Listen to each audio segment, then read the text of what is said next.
महिला पुलिस સાથે ગઢવી સાથે તપાસ છે એટલે ગઢવી ઇન્ફોર્મેશન કરતા ને ટેકનિક પડશે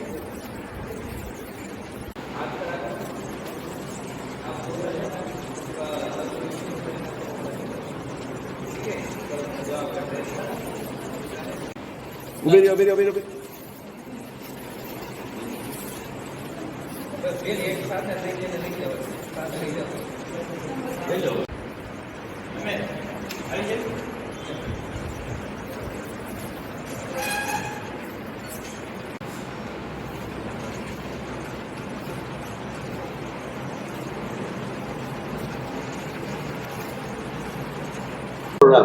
દિનેશભાઈ ગોરધનભાઈ કોટડી ક્યાંથી આવો છે ને શું કરવા આવ્યા હતા બેંક બરોડામાં? નાની પરબડીથી આવું બેંકમાં પૈસા ઉપાડવા આવ્યો હતો. કેટલા રૂપિયા હતા? 1 લાખ રૂપિયા. પછી શું થયું? તમે ઉપાડીને આવ્યા પછી ઉપાડીને બહાર નીકળ્યો એન્ટ્રી મશીન પાસે ત્યાં કરાવતો તો થેલી કપાઈ ગઈ. કેવી રીતે કપાણી? છક્કો મારીને. કેટલા અજાણ્યા શખ્સો હતા? 2 લેડીઝ. પછી શું થયું? પછી પોલીસ ખાતું આવ્યું.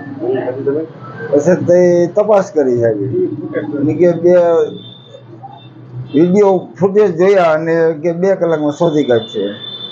કેટલા રૂપિયા હતા તમારી પાસે? 1 લાખ રૂપિયા ચોરી થઈ ગઈ. હા. કોણ છે? ધોરાજી વિસ્તારમાંથી એક કડિયા સાહસિક ગેંગ કરીને એમપીની જે છે એ પકડવામાં ધોરાજી પીઆઈ તેમજ તેમની ટીમને સફળતા મળેલ છે. જેમાં જે કડિયા સાહસિક ગેંગમાં મહત્ત્વના મોટાભાગે એ લોકો મહિલાઓનો ઉપયોગ કરે છે. આપણે 5 મહિલાઓને ડિટેન કરી અને ધોરણસર અટક કરેલ છે. જેમાં ધોરાજીના સ્ટેશન રોડ વિસ્તારના બેંક ઓફ બરોડાની અંદર સવારના ભાગે જ્યારે કસ્ટમર આવતા હોય ત્યારે એમની થેલીમાંથી નાની બ્લેડ જેવી વસ્તુ રાખી અને કાપી અને તેમાંથી એ લોકો પૈસા સેરવી લેતા હતા. એવો બનાવ ધોરાજી વિસ્તારમાં બનતા એમાં 1 લાખ જેવો મુદ્દામાલ ગયેલ હતો.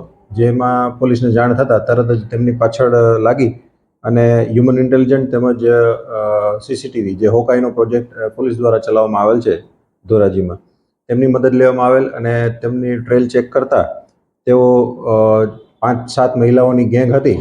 તે તમામની ક્યાંથી આવ્યા ક્યાં ગયા એની વેરઅબાઉટ ચેક કરતા તે જુનાગઢ સુધી તપાસ લંબાણી હતી અને જુનાગઢ રેલવે સ્ટેશનથી પોલીસને સમયસર આરોપીઓ મળી જતા તેઓ એમપીની ટ્રેનમાં ભાગવાની કોશિશમાં હતા. એ દરમિયાનમાં ધોરાજી પીઆઈ તેમજ તેમની ટીમ પહોંચી જતા ત્યાંથી તેમને હસ્તગત કરી અને ધોરાજી લાવેલ હતા. તેમનું ઇન્ટ્રોગેશન કરતાં પોતે 5 મહિલાઓની ગેંગ આ કામ પાર પાડેલું તેવી એમણે કબૂલાત આપેલ હતી અને તેમની પાસેથી જે ગયેલ મુદ્દામાલ હતો એ તમામ 1 લાખનો મુદ્દામાલ રિકવર કરી અને તેઓ તમામને ધોરણસર અટક કરી અને તેમના વિરુદ્ધ કાર્યવાહી કરવામાં આવી. ગુનાહિત ઇતિહાસ કોઈ? આ કડિયા સાહસિક ગેંગ છે તેમનો ગુનાહિત ઇતિહાસ તો લાંબો છે. હજી આપણે એમાં ગુજકોપમાં બધે જોડાવીએ છીએ, પણ આવી જ ગેંગો જે આ એમપીના કડિયા સાહસિક છે ગામ ત્યાંથી અનેક ગેંગો આમાં ઓપરેટ થઈ છે. રાજકોટ સિટીમાં પણ અગાઉ આવી એક ગેંગ પકડાયેલ હતી અને આ પકડવામાં અત્યારે ધોરાજી પોલીસને સફળતા મળે છે. બાળકોની કોઈ મોસ ઓફ એન્ટ્રી એમની ખાસ મોડેસ ઓપરેન્ટ્રીમાં એ લોકો મોટાભાગે મહિલાઓ હોય એટલે અને સવારના ભાગે કરતા હોય. સવારના ભાગે જ્યારે બેંક ખુલે ત્યારે જે કસ્ટમર હોય મોટાભાગે ગામડાના હોય અને ગામડાના હોય મોટાભાગે થોડા અભણ હોય અને મહિલાઓ ઉપર ડાઉટ ઓછો જાય એટલે મહિલાઓનો ઉપયોગ કરી અને આ ગેંગે તેના પૈસા સેરવી અને તેની ચોરીનો અંજામ આપતા હોય છે.